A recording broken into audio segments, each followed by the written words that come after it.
everyone. Peter Navarro opened his mouth like somebody was asking him and dubbed the war in Ukraine Modi's war. So, what is he talking about?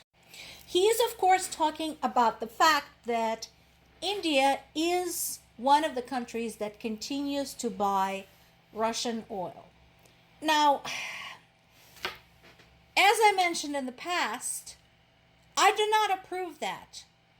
I talk specifically about India. I find it rather shocking that the country that has been through the horrors of invasion, exploitation, colonization, basically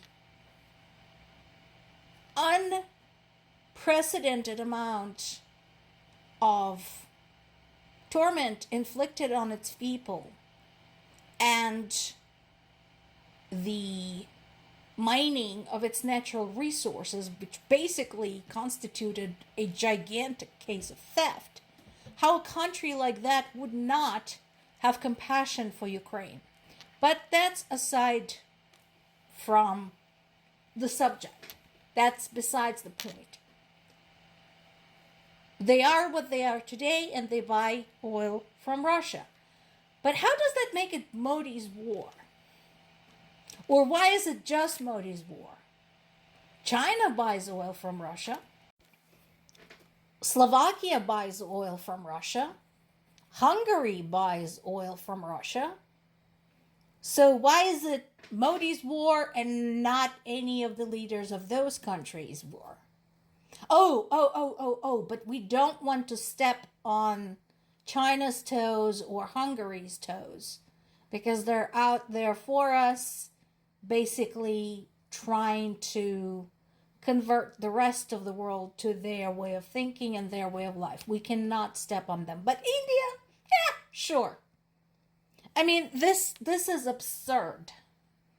And once again, it's another distraction from two things. One is Trump's inability to end this war, despite the fact that it was one of his big campaign promises all of last year. To the Epstein files.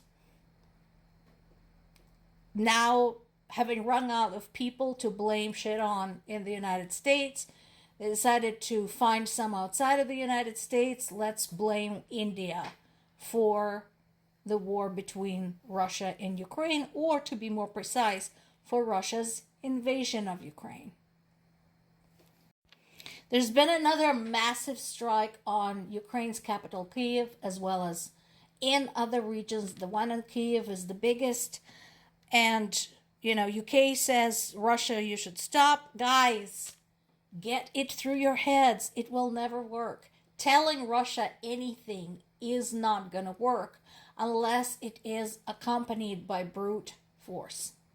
That is the fact. The strike in Kyiv killed at least 19 people that we know of, including 4 children.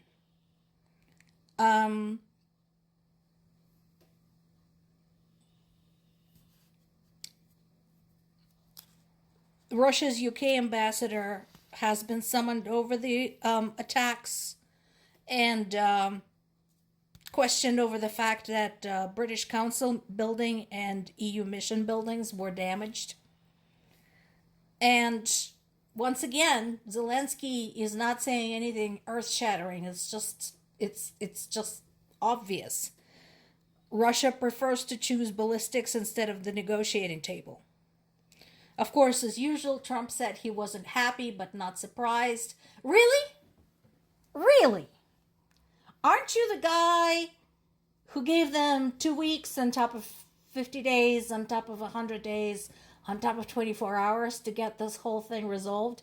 Aren't you the guy who said you were like this close to Russia and Ukraine being able to negotiate in person? And now you're not surprised? Yeah, right. You keep pretending like you're in any way relevant in this whole thing. And of course, there is civilians on the ground.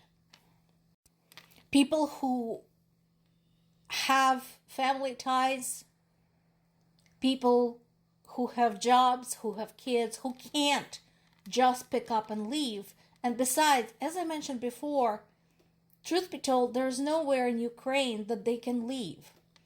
Western Ukraine is already oversaturated, as is to some extent Europe, because remember, we still have millions of Ukrainian refugees living in Europe from the early days of the war.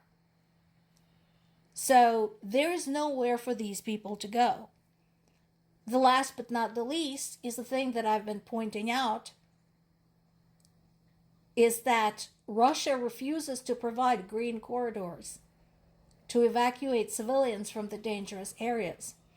They did say if they see a caravan of cars, minibuses, trucks, whatever, they will bomb it, even if it is civilian. They're not going to care. They're going to treat it as a military target. So there is no way for people to leave, and there's nowhere for them to go. In addition to the horrific attack in Kyiv, 3 people have been killed in the frontline areas of South Kherson region. An 83-year-old woman was killed inside the city of Kherson, and a man and a woman in a nearby village.